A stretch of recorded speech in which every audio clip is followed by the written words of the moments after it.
माझ्या वाढदिवसानिमित्त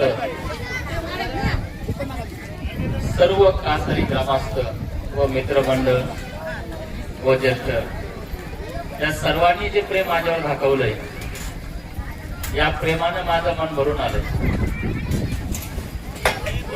या गावचं प्रेम म्हणजे ना इथं मला राजकारणाचा काही संबंध आहे,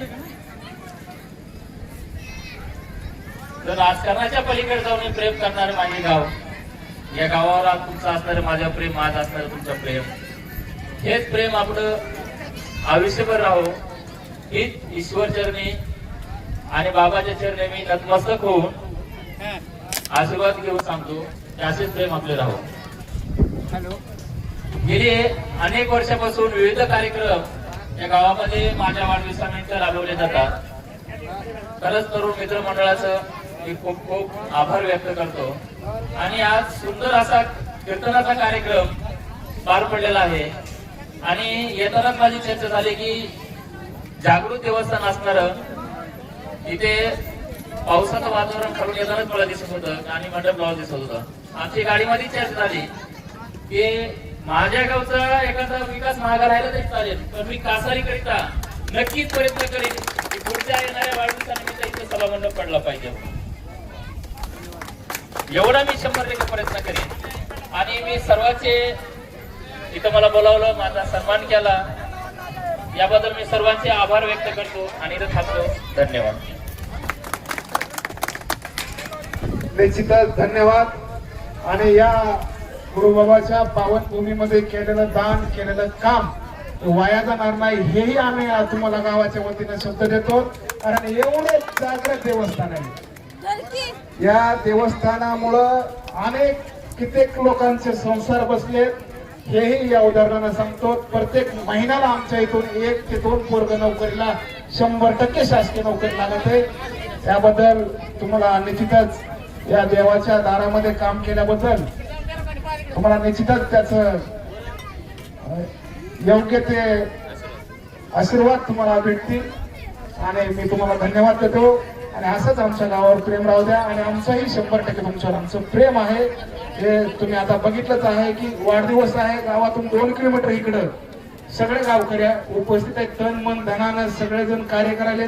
सर्व तरुण पोरं आपल्या सर्वांना आपला तुम्हाला आदर्श मानतात. त्या आदर्शाच्या निमित्तानंच सर्व तरुण बांधवांच्याही खूप खूप आभार. असंच सहकार्य करीत राहा.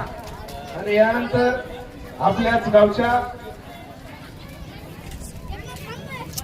निकिता तिडके याही या कार्यक्रमाला उपस्थित आहेत. त्यांचाही सत्कार मी प्रशांत बडे यांना विनंती करतो. त्यांनी त्यांचा सत्कार करायचा, कारण महिला मंडळ सगळं जेवाय बसलेलं.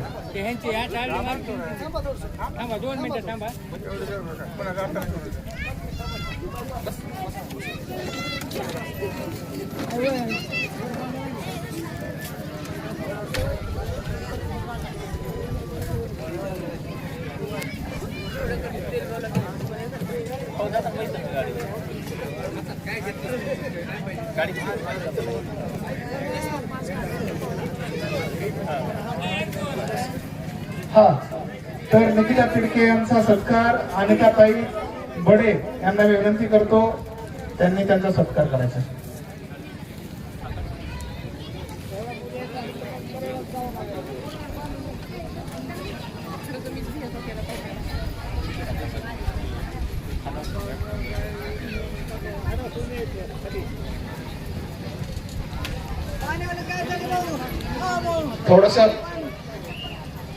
थोडस पाण्याकडे लक्ष द्या. थोडस महिला मंडळाला पाणी पण वाढा.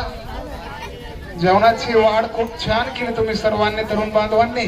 त्याबद्दल सर्वांचे मनस्वी आभार. थोडस पाणी वाढण्यावर जोर द्या. आणि ताटात हात धुवू नका. आपापले ताट परंपरेनुसार आपापले ताट, गिलास आणि धुर्ण समोर भिताडाच्या खाली नेऊन टाकायचे. कोणीही ताट, धुर्ण, गिलास मंडप्यामध्ये ठेवायचे नाहीत. शेजाऱ्यांची भूमिका बघा, नंतरच उठा. यानंतर निकिता ताई तिडके ह्या 2 शब्द बोलतील.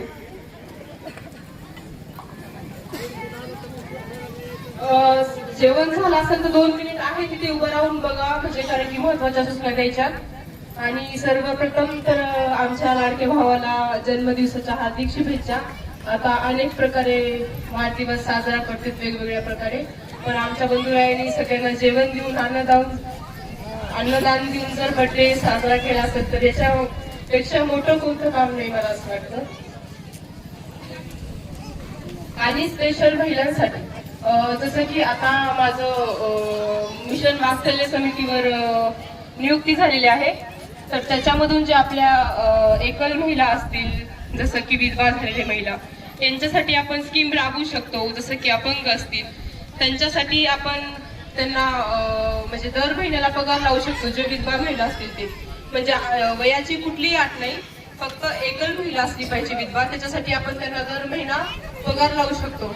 नंतर संगोपन योजना आहे, म्हणजे आई किंवा वडील नसेल अशा मुलांचं सुद्धा शिक्षण आपण करू शकतो. जसं की त्यांना बाल संगोपन योजना थ्रू आपण त्यांना हेल्प करू शकतो. आणि जी एकल महिला आहे तिला तालुक्यापर्यंत न येता त्यांनी माझ्याशी जरी कॉन्टॅक्ट केला तरी मी त्यांना म्हणजे जसं की शिधापत्रिका, राशन कार्ड, त्यांचे आधार कार्ड, मृत्यू प्रमाणपत्र अशा काही गोष्टींसाठी जर त्यांना तालुका लेवलला फेऱ्या मारायच्या असतील तर तशी काही गरज नाही. मला कॉन्टॅक्ट केला तर मी तहसीलदार साहेबांना भेटून घरपोच तुमच्या ते करू शकते. फक्त डॉक्युमेंट मला पाठवले तरी चालतील. एवढं बोलून मी थांबते. आणि अजून एकदा आमच्या भावाला जन्मदिवसाच्या हार्दिक शुभेच्छा. याच्यापेक्षा अजून मोठं ह्यांच्याकडून कार्य हो हीच गुरुवाचनी प्रार्थना करते. धन्यवाद.